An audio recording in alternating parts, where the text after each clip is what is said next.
정부의 중수청과 공소청 설치 법안에 대해 대통령이 수기를 주문한 뒤 민주당은 공청회를 열겠다고 했습니다. 정청래 대표는 법안 수정이 가능하다고 했습니다. 당내에선 수사 공백을 우려한다는 신중론도 공개적으로 나왔습니다. 류정화 기자입니다. 민주당은 정부의 중수청, 공소청 법안에 대한 공청회를 열겠다고 밝혔습니다. 1월 20일 날 모든 국민들이 지켜보는 가운데 검찰개혁 법안 국민 토론 과정을 거치게 될 것이고, 정부에서 예고한 법안은 확정된 법안이 아니라 초안이다. 전문가를 초청한 정책 토론회 형식인데 법안 수정이 가능하다고 재차 강조했습니다. 지지층의 반발 여론을 의식한 걸로 보입니다. 민주당 의원총회엔 검찰개혁 추진단장을 맡은 윤창열 국무조정실장이 직접 참석해 설명에 나섰습니다. 수사사법관이 상위 직급을 차지해갖고 지휘 종속 관계에 있는 건 전혀 아니다. 전문성 있는 그 수사 인력, 검사나 수사관들이 중대범죄를 수사하는 쪽으로 많이 이전을 유도할 좀 필요성도 있다. 일부 의원들은 검찰 관점에서 접근했다거나 검찰의 반성이 전혀 없다며 이번 개혁안은 후퇴라고 지적했습니다. 반면 율사 출신 의원 가운데선 검찰 개혁에 신중해야 한다는 공개 발언도 나왔습니다. 특정 집단을 배제하는 것으론 이 복잡한 방정식을 풀 수 없고 억울한 형사 피해자 권리 보장에 초점을 둬야 한다고 했고, 한 해 68만 5천 건의 사건 처리 공백을 어떻게 할 거냐며 보안 수사권 폐지를 우려하는 목소리도 있었습니다. 앞서 검찰개혁 자문위에선 정부안에 반발한 일부 위원이 사퇴했지만 정작 회의에서는 보안 수사권이 필요하다는 목소리가 다수였고, 중수청 이원화는 수사 역량 보존을 위한 고육지책이라는 의견이 나왔던 것으로 전해집니다. JTBC 류정화입니다. 잠깐 숨 돌리시는 동안 네. 제가 교수님 말씀을 조금 좀 저기하게 정리를 감히 드리자면, 아까 이제 검사들을 위한 거다라고 네네. 말씀하셨잖아요. 네. 순전히 검사들을 위한 그렇습니다. 거다. 저는 두 가지에서 증거를 발견했습니다. 일단 검찰총장이라는 명칭을 고소하겠다는 그대로 안 게 돼. 들어 있습니다. 너무 말이 안 되는 얘기죠. 기관 이름이 공소청인데 왜 검찰총장이 됩니까? 네. 그러면 경찰청장은 치안총장이라고 부를 겁니까? 그렇지. 청이 있으면 다 청장이지, 세상에 이런 게 어디 있어요? 맞습니다. 그러니까 이게 우리는 다음 검찰로 다시 돌아가겠다라는 걸 그렇지. 명확히 드러낸 것이고, 그렇지. 이 의도가 왜 또 확실하냐면 이거를 말씀드리지 않을 수가 없어요. 문재인 정부 시절에 역시 검찰 개혁을 추진했었잖아요. 네. 그때 당시에 저도 청와대 나중에 들어가서 들은 얘기인데, 당시에 대검 차장 봉욱, 봉욱? 당시에 근무하던 갑자기 봉욱이 튀어나오네요. 문재인 정부 초기의 대검 차장 봉욱, 대검차장. 검찰총장은 잘 아시는 문무일이었죠. 문무일. 네, 대검 차장이 봉욱이었습니다. 법무부 검찰국장 박균택, 당시에 법무부 검찰국장 법무부 검찰국장 박균택. 의원이죠 지금. 예, 당시에 대검 형사 정책 기획단장이라는 자리가 있었는데, 형사 정책 미래기획단장이라는 자리가 있었는데 그 단장이 김웅. 네. 씨, 어디 갔어 요새 안 보이고. 자, 이때 민정수석실의 봉욱 대검 차장과 김웅이가 집요하게 면담 신청을 합니다. 이 검찰개혁과 관련해서 검사들을 설득할 수 있는 방안을 저희가 마련했고, 그거를 이 정도 선을 마지노선으로 하면은 검찰이 반발이 없이 따라갈 겁니다. 저희가 획기적인 안을 마련했습니다. 보고를 했다는 거예요. 그러니까 청와대 일을 뭔가 줄여주고 도움을 주는 것처럼 그렇지. 했군요. 문재인 정부 초기 얘기예요. 네. 그때 대검 차장 봉욱이 와서 보고했던 내용이 이거하고 똑같아요. 진짜요? 네. 진짜로? 이걸 그대로 했던 거예요. 안 그래도 12월 11일 문건에 봉욱이 이름이 있더라고요. 이거 여기까지만 일단 말씀드리겠습니다. 이게 얼마나 지금 심각한 일인지. 그 전부터 그러면 그 똑똑하신 분이 호루라기를 좀 부셔야지.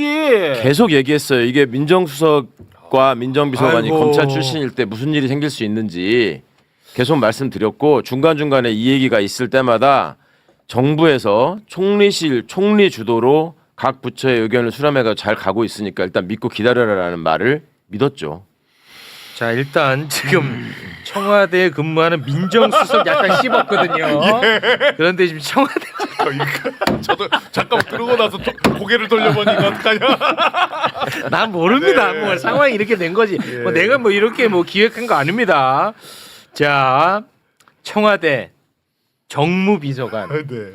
김병욱 정무비서관님 따뜻한 위로의 박수 모시겠습니다. 정무적으로 상황이 지금. 네. 정무적 판단이 오늘 조금. 이 시트에는 그게 없는데. 저도. 예. 예, 저도. 예, 이렇게 진행할 생각이 없었어요. 네. 예. 일단 뭐 우프라데스의 일원이시니까 운명이라고 생각하고 김병욱 정무비서관님은 이재명 대통령의 최측근입니다. 오랜 인연이 있고요. 네. 그런데 지난 총선 때 바이든 날리면 김은혜한테 진 분입니다. 네, 이것만 생각하면 정말 이 좋은 마음이 안 생겨요. 제가 우리 제가 비서관님 그때 말씀드렸잖아요. 매볼 씨한 두세 번만 불러주셨으면 이길 수 있었다고. 아 맞다. 그래서 내 욕 많이 먹었. 욕 많이 먹었잖아요. 맞아. 채팅방에서. 죄송합니다. 바디 프로필까지 찍었는데. 맞아. 그래서 내 욕 많이 먹었지.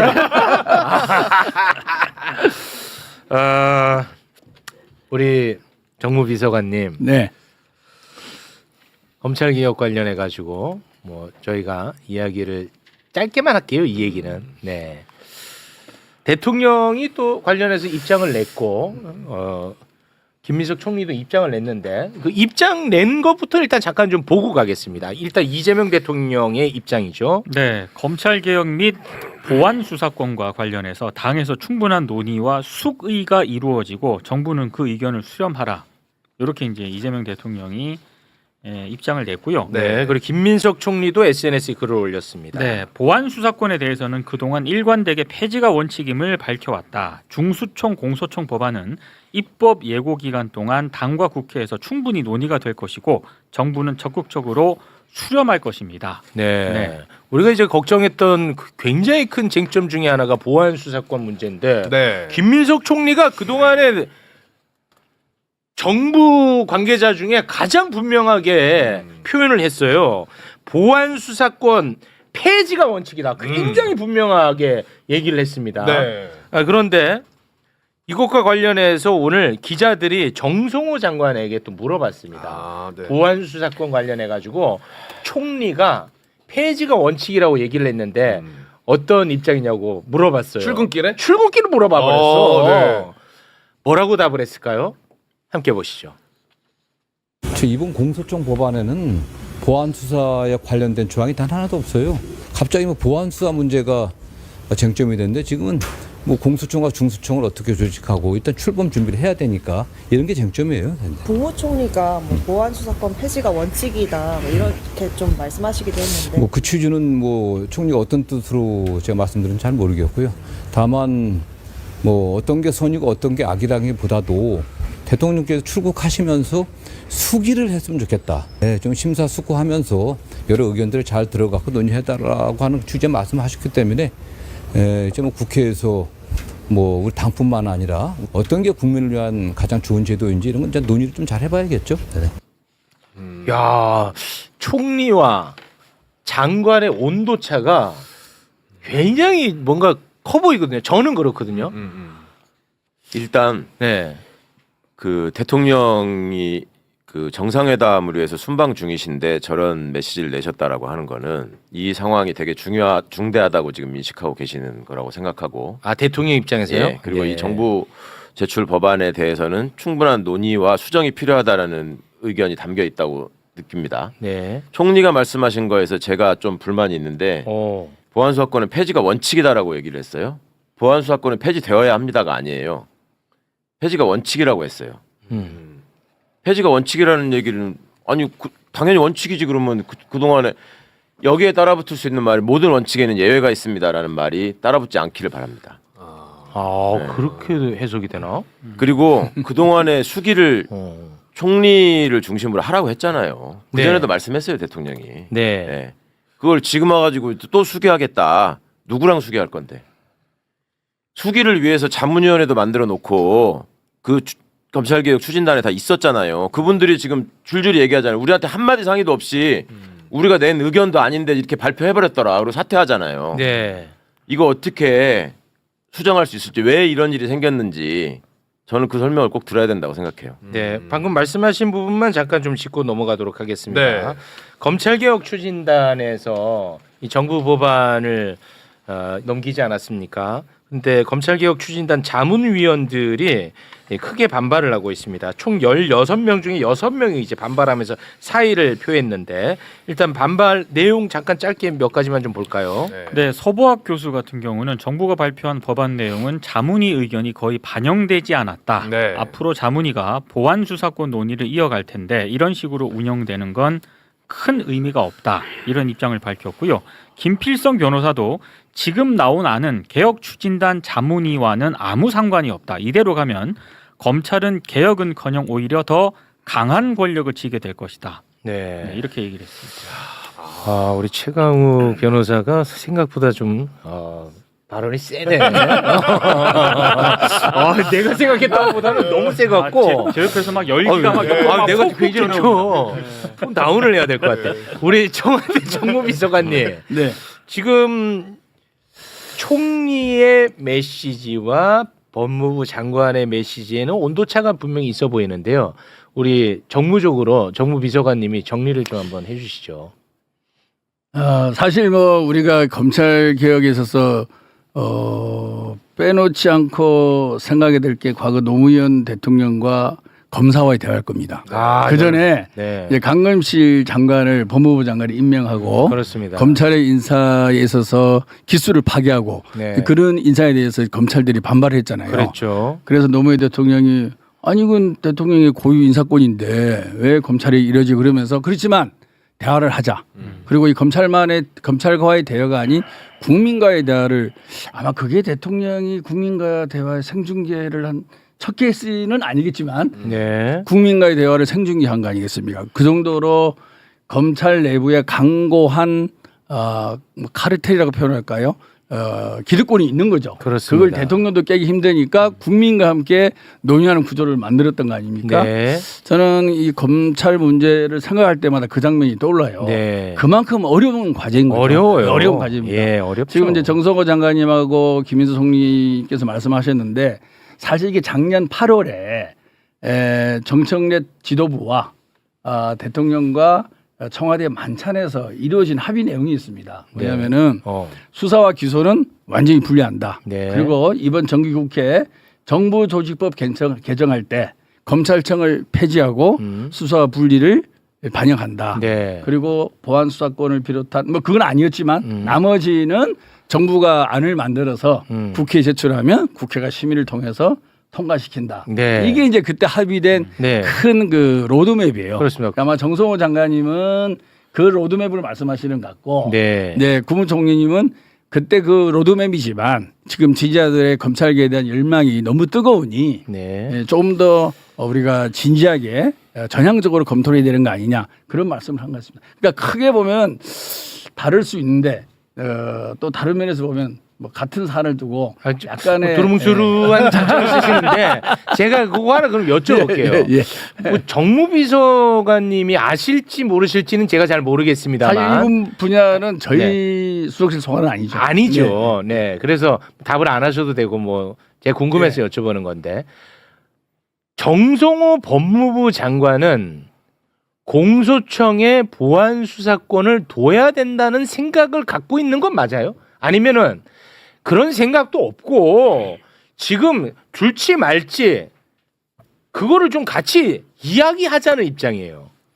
아니면 좀 두는 게 맞다고 생각하는 입장이에요. 그 문제 관련해서는 형사소송법 개정을 통해서 정리하자라는 입장이죠. 이번에는 이제 공소청 투수법 형사소송법을 개정 안 하고 어떻게 됩니까? 그건 해야죠. 해야 되는데 일단 그 생각이 제가 궁금해가지고 개인 생각은 제가 잘 모르겠습니다. 아마 이 자문위에서도 보안수사권은 논의가 아직은 덜 된 걸 알고 있거든요. 그래서 이번에 법안 올라온 것도 공소청, 조중청 설치에 관한 법률만 올라와 있는 거고 형사소송법 개정안은 안 올라와 있는데 이제 왜 같이 안 했어요? 그리고 그거는 아까 말씀드린 대로 작년 8월에 큰 이제 로드맵 합의가 그렇게 돼 있습니다. 그래서 그 부분을 정무비서관님 그렇게 말씀해 주실 수밖에 없는데 제가 보기에 이 내용도 문제지만 제일 심각한 거는 검찰 출신들이 침대 축구에 당하고 있다는 거예요 지금. 검찰 10월 달까지 출범을 해야 되는데 그렇습니다. 형사소송법은 왜 빼고 했냐라는 말씀을 하잖아요. 맞아요. 시간이 더 걸리죠. 형사소송법을 빼놔야지. 침대 축구다. 그리고 이런 식의 쟁점을 던져놔야지 시간이 또 가죠.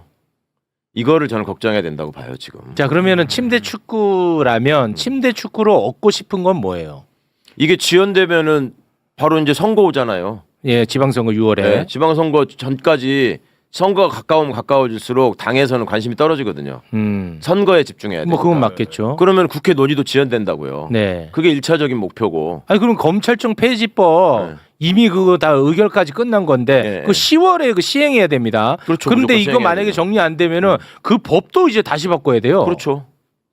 아니 그렇게 돼도 상관없지. 검찰만 유지하면 되니까 이자들의 입장에서는 침대 축구가 성공하면 아, 그다음에 그래서- 그렇게 해가지고 또 하나는 과거 정치검찰의 수법에 의하면 이런 식으로 이 쟁점을 부각시켜 시끄럽게 해가지고 선거에 영향을 미치려고 할 수도 있어요. 선거 앞에마다 정치검찰이 하던 수법이야 이게. 저는 그게 걱정인 거예요. 그리고 구체적으로 어떤 선거를 앞두고 선거를- 지방선거는 사실 검찰개혁이 쟁점이 되면 안 되는 선거예요. 그렇죠. 근데 검찰개혁이 쟁점이 되고 이런 애 저런 애 지금 법이 잘 됐네 잘못됐네 보안수사권 어떻게 할 거냐 이런 얘기들이 나오면 그러네. 민주당 지지자들 사이에 분열이 생기고 있습니다 지금. 맞습니다. 네. 그걸 노리는 거예요. 지금도 댓글이 안 좋아요. 아까 이제 우리 김병욱 비서관님 노무현 대통령의 검사가 제가 말씀하셨는데 모든 국민들이 다 기억하고 있어요. 22년 전이에요. 23년 전이에요. 네. 23년 동안 우리가 지켜봤어요. 이것들이 어떻게 집단적으로 움직이고 어떻게 준동하는지. 네. 근데 지금 와가지고 또 그 수법을 똑같이 쓰고 있고 예전에 했던 방식을 그대로 하고 있는데 이게 또 발표되고 있다는 게 저는 너무 화가 나는 거예요. 그리고 그때 생각했던 이들의 침대 축구 수법이 고스란히 또 먹히고 있고 이게 만약에 이게 통과가 안 되고 그냥 가잖아요. 형사소송법을 개정을 못 한단 말이에요. 그러면 형사소송법에 의해서 우리는 다 수사할 수 있다 하면서 다시 또 할 거예요.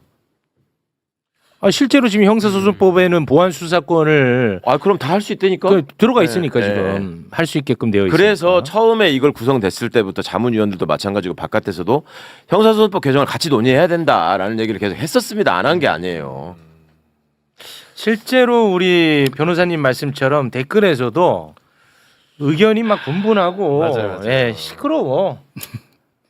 그 사실은 검찰 개혁에 대해서 누구보다 진심인 사람이 이재명 대통령 아니겠습니까? 그렇습니다. 그래서 네. 정말 검찰로부터 갖은 고초와 불법 기소, 부당한 처벌을 받은 사람이기 때문에 그래서 저는 검찰 개혁의 정말로 요구가 국민적 요구가 네. 발생하는 저는 거예요. 이재명 대통령을 꼭 믿으시라고 말씀드리고 싶고요. 네.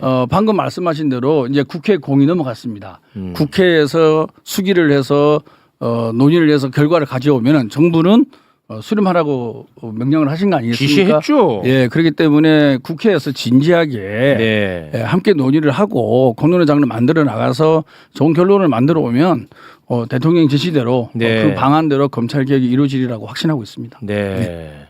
근데 그 과정에서 또 검찰의 분탕이 있을 가능성 배제할 수 없다라는 입장이신 네, 거죠. 저는 그걸 항상 염두에 두고 잘 대비를 하셔야 된다고 생각합니다. 그렇습니다.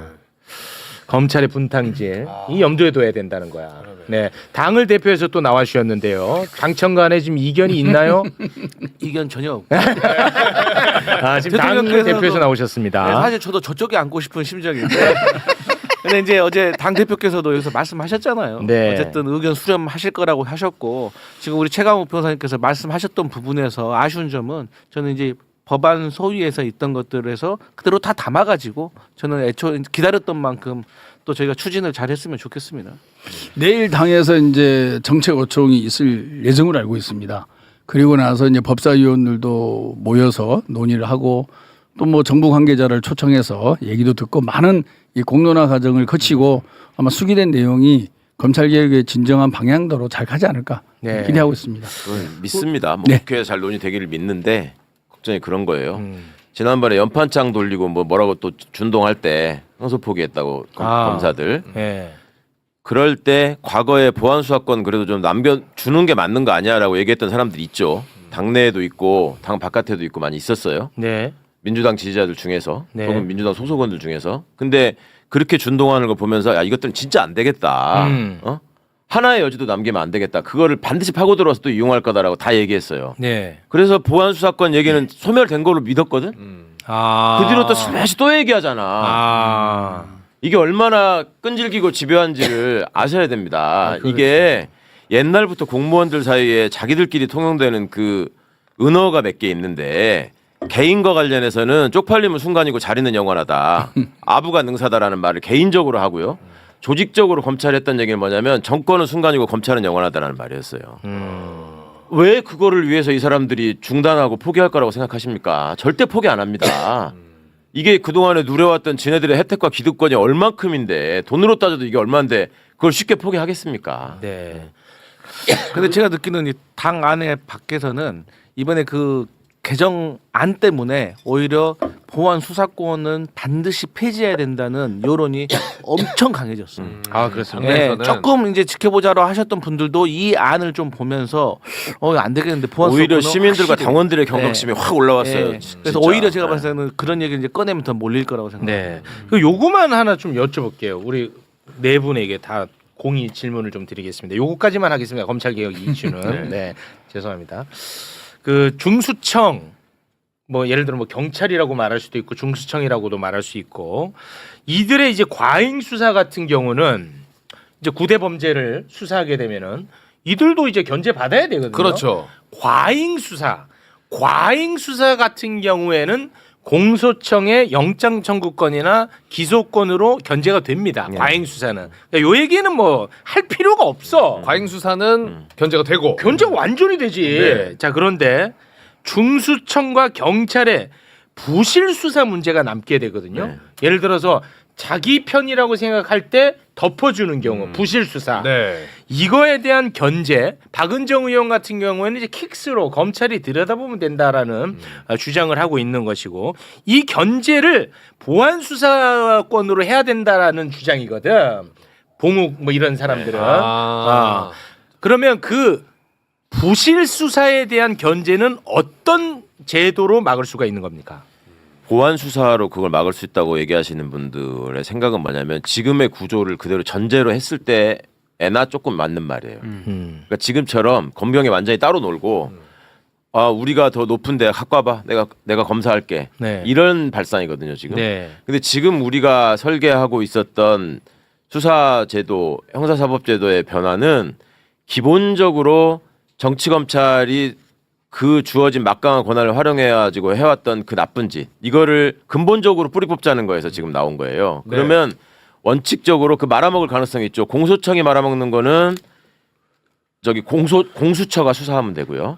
경찰이 말아먹는 거는 중수청이나 공소청이 수사를 할 수 있습니다. 네. 그러니까 그렇게 견제할 수 있는 방법도 있지만 근본적으로는 그걸 보안 수사의 문제로 해결할 게 아니라 수사기관의 상호 감시 견제로 해결해야 될 문제 네. 이거니와 첫 번째 장치고 또 하나 이게 기술적으로는 박은정 의원 얘기처럼 킥스를 처음부터 열어서 이거를 공소청과 수사기관이 처음부터 협조하고 협의하면서 가도록 하면 네. 거기가 생길 수 있는 여지가 당연히 확 줄어들죠. 뭐 그렇겠죠. 지금은 검찰 몰래 경찰이 수사해가지고 말아먹는 거는 우리가 가서 바로 잡아야 될 거 아니야 이 말을 하는 건데 네. 경찰 몰래 할 수 없게 만들면 되잖아. 투명하게. 네. 그렇게 해서 얼마든지 대안이 있을 수 있고 또 하나 중수청하고 국수본이 장기적으로 결탁할 수도 있어요. 자기들의 이해관계를 일치시키면서 예를 들어서 행안부 장관 밑에 있으니까 위험하네. 장관 이상민 같은 놈이 있으면 야 함께 이럴 수 있잖아요. 그렇지. 이제 그럴 때는 어떻게 할 거냐. 그 위험합니다. 그래서 공수처가 중요하고요. 네. 그 상황에서 지금 하나 제도적으로 바뀌는 거는 중수청의 수사관은 파면시킬 수 있죠. 검사는 징계제도에 파면 자체가 없었잖아요. 탄핵을 했어야 되잖아. 네. 근데 지금은 그게 가능하니까 징계제도로도 견제할 수 있고 가능하고. 그다음에 감사원도 그간에는 수사 내용에 대해서 감사를 할 수는 없지만 수사 과정에서 벌어지는 각종 인권 침해나 나쁜 짓들 있잖아요. 그건 감사원이 감사를 해야 되거든. 권한이 있고. 근데 안 했거든요. 네. 쫄아가지고. 그걸 해야 됩니다. 예. 감사원이 해야 되고 국민권익위원회도 사람들이 그냥 김건희 가방 때문에 알게 됐지 잘 몰랐는데 맞아요. 권익위원회도 기본적으로 부패 행위에 대한 감시와 조사권이 있어요. 네. 그러니까 아니 우리나라에서 부패한 집단으로 따지면 검찰 능가할 데가 잘 없잖아. 네. 그런 권한들이 제대로 기능을 발휘해야죠 이제. 중수청 자체에 또 뭐 심의기관 뭐 이런 걸 하는 그렇죠. 너무 안 그것도 되나요? 심의 참여로 감시기구를 계속 두도록 또 돼 있고. 감시기구도 또 예, 있고. 예. 네. 장관은 그렇다 치더라도 총리실 산하지 않습니까? 그럼 국무총리가 이 내용을 예를 들어 국무조정실장이나 뭐 비서실장도 있고 정무실장이 다 있지 않습니까? 이 진행된 사항을 김인석 총리가 몰랐을 수 있다.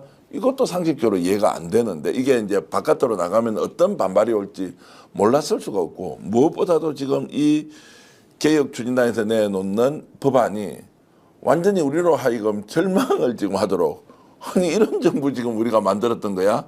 라고 하는 최소한의 예의도 없는 아니라 말이죠. 총리는 몰랐을까요? 뭐 그건 제가 알 수는 없는데 일단 총리실 밑으로 이 과제가 들어가서 국민들이 요구하는 제일과제를 완전하고도 신속하게 처리해야 될 막중한 책임을 총리가 떠안은 거지 않습니까? 네. 그럼 총리가 대통령 못지않게 바쁘고 많은 일을 한다는 것은 저도 듣고 있습니다. 그러나 이 가장 중요한 개혁이고 개혁 과제고 이 정부의 명운과 대통령과 또 많은 집권 세력에 참여하고 있는 고위직 관료 정치인들의 명운과 관련된 과제입니다. 이 과제는. 그러면 총리가 특별히 챙겨야죠. 이 검찰개혁 법안이 어떻게 진행되고 있는지를 민정수석이 챙길 게 아니고 저는 총리가 챙겼어야 된다고 봅니다. 매주 한 번씩 검찰개혁이 제대로 가기 위해서는 최소한 이런 안은 이렇게 결정이 돼야 된다라는 것을 본인이 스터디를 해가지고 원칙을 정하고 이대로 나가고 있는지를 저는 매주 한 번씩 총리 스스로 챙겼어야 된다고 생각을 해요. 근데 이게 지금 돌아가는 상황을 들어보면 결국은 민정수석이 다 챙겼다는 거 아닙니까? 총리는 뭐 제가 세세한 것까지 알았는지 몰랐는지는 제가 잘 모르겠어요. 근데 몰랐다면 무책임한 거죠. 무책임한 것이고 알았는데도 이런 안이 나갔다라고 하면 저는 사실 그거는 국민들한테 정말 신랄한 비판을 받아야 된다고 생각을 합니다. 제가 좀 나쁜 마음으로 좀 문제 제기를 하면 혹시 지금 민주당 국회의원들이 김병기 원내대표를 비롯해서 여러 얘기들이 나옵니다. 안 걸린 사람이 없다. 김병기 원내대표가 쉽게 얘기하면 캐비넷도 가지고 있다더라.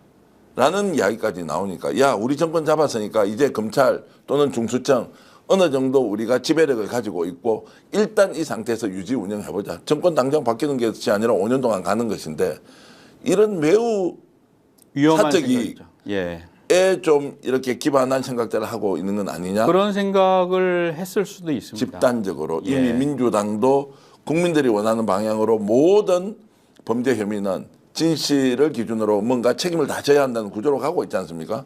그게 국민 주권 정부에 대한 국민들의 기본적인 기대인데 여기에서 자기들이 해당이 안 될 수도 있다. 또는 내가 오히려 뭔가 지금까지 해놨던 일 때문에 뭔가 방패막이가 필요한 거 아니냐. 그래서 이걸 좀 살려보자. 경찰은 어쨌든 통제가 된다. 지금도. 그러면 이런 검찰 조직도 아예 중수청이라는 이름을 바꿔서 우리가 마음대로 갖고 놀아보자. 뭐 이렇게 제가 이제 과도하게 표현하는 겁니다. 이런 오해를 받지 않기 위해서라도 누구한테나 만인의 평등한 법 그리고 그것의 집행 수사 이런 게 이루어져야 하는데 오히려 도덕적 해이가 발생한 거 아니냐라는 생각이 좀 드는데요. 그럴 수도 있습니다. 그게 왜냐하면 검찰 집단은 굉장히 유능한 집단입니다. 그리고 그동안 직접 수사, 특수 분야의 수사를 해오면서 굉장히 많은 정보가 축적이 돼 있고요. 검찰을 잘 이용하면 이게 정말 잘 드는 칼이다 이렇게 표현하지 않습니까? 검찰을 잘 이용하면 국가를 통치하고 정치하는 데 엄청 편하죠. 기업을 길들이기도 쉽고요. 이제 그러다 보면 그런 유혹에 빠지는 거죠. 그리고 본인들이 갖고 있는 어떤 약점은 그 검찰을 통해서 덮고요. 그러니까 이런 생각에 빠지면 사실 이제 검찰 개혁은 물 건너가는 것이고, 근데 이제 거기에서 한 가지 잊고 있는 것은 뭐냐 하면 우리가 이재명 정부나 집권 여당이 지금 그 가는 길이 아무 문제 없이 순탄하게 잘 가기를 원하지만 불과 얼마 전까지 김병기 전 원내대표 사건이라든가 강선우 의원 사건이라든가 그 전에 이춘석 법사위원장 사건이라든가 이런 게 터지리라고 예상한 사람이 있었습니까? 아무도 예상을 못하는데 터진단 말이에요.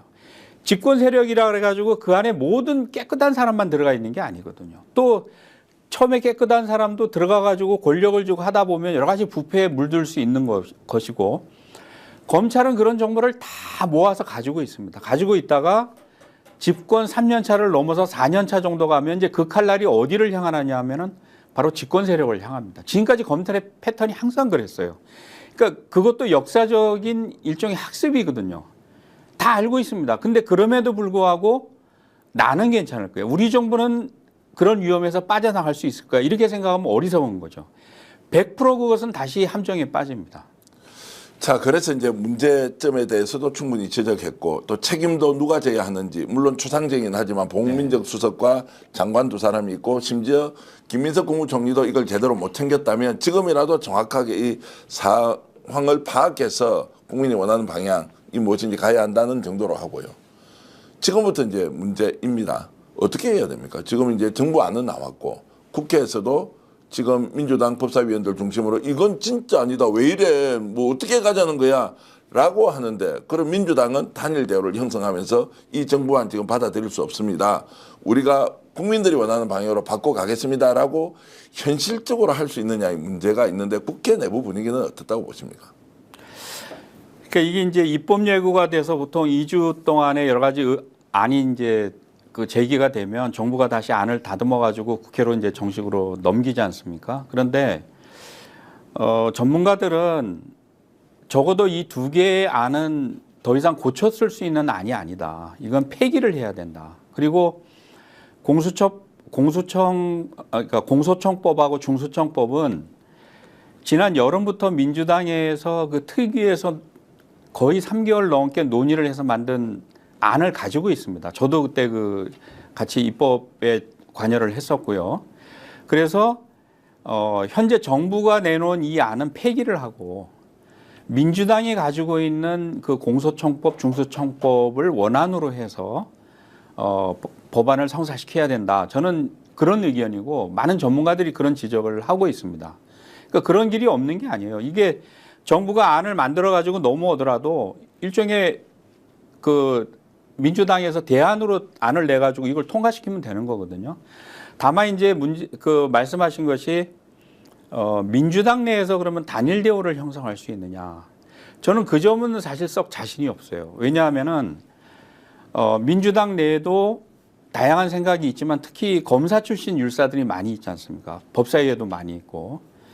저는 이분들의 생각은 다르다고 생각을 하거든요. 제가 지금까지 경험해 본 바에 의하면 검사 출신 율사위원들 중에서는 믿을 수 있는 분이 아무도 없습니다. 저쪽 조국혁신당의 박은정 의원, 검사 출신 중에서 유일하게 믿을 수 있는 원론적이고 철저하게 검찰개혁을 주장하는 분이고 그냥 율사 출신 중에는 김용민 의원, 무소속의 최혁진 의원, 그리고 다행히 지금 그 법사위원장, 추미애 법사위원장이 굉장히 원칙적인 입장을 고수를 하고 계시기 때문에 그나마 저는 다행이라고 생각을 하는데 그의 나머지 율사 출신 의원들은 특히 검사 출신 이 의원들은 저는 생각이 많이 다른 걸로 알고 있거든요. 그래서 이게 단일 대우를 형성하기가 쉽지가 않다. 이제 판사 출신 의원들은 또 개혁에 찬성하는 분들이죠. 그래서 이제 이게 민주당이 단일 대우를 형성해서 정말 철저한 검찰개혁 법안을 완성시키는 대로 나가려고 하면 저는 국민들의 감시와 요구, 지지가 필요하다고 생각을 하거든요. 그러니까 의원들이 지금 유일하게 신경을 쓰고 두려워하는 사람들이 유권자고 민주당 지지자들이거든요. 아까 대표님이 뭐 서두에 말씀하셨지만 이 법안이 나가고 나서 민주당 지지하는 분들 사이에 지금 아주 난리가 났고 거의 폭동 직전이거든요. 네. 그러니까 이분들이 매 눈으로 감시를 하고 민주당이 어떻게 하는지 지켜보면 저는 민주당 의원들도 함부로 할 수 없다고 생각을 해요. 원칙대로 갈 수밖에 없다고 생각을 하거든요. 그래서 정말 과거에 우리가 이 윤석열 대통령 탄핵하기 이전의 상황처럼 막 그때 온 국민이 긴장하고 상황을 지켜보지 않았습니까? 그러니까 그런 위기의식을 갖고 저는 이 사안을 지켜보면서 민주당 의원들을 감시하고 올바른 입법 활동이 되도록 저는 촉구를 해야 된다 이렇게 생각을 합니다.